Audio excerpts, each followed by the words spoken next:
Buenos días y bienvenidos a The Basement Cooks. Hoy nosotros estamos a hacer tacos.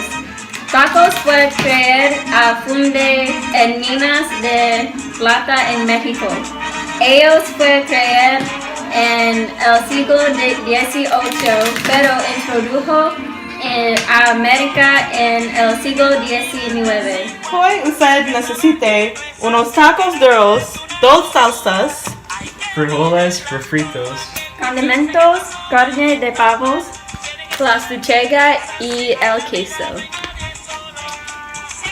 Un cebolla, un ajo y un aceite. Primero lave sus manos. Encienda la estufa.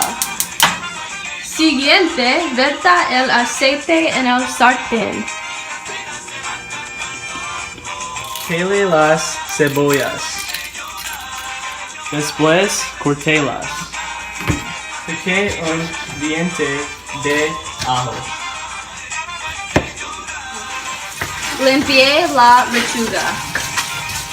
Revise el aceite y vea si caliente con precaución. Ponga las cebollas y el ajo en el sartén. De carne de pavo de paquete.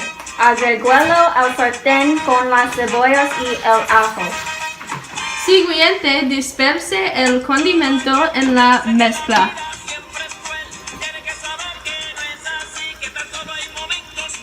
revuelva la mezcla de carne juntar hasta de marrón.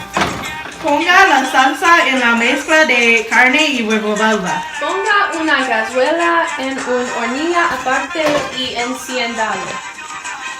Después abra la lata de frijoles en el sartén. Rellene las cubiertas que usted quiera en el taco. Serva los tacos.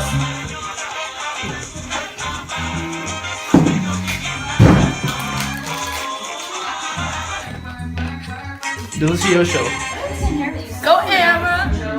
Lata de frijoles. Wait, Christina, start to open it because Serva los tacos.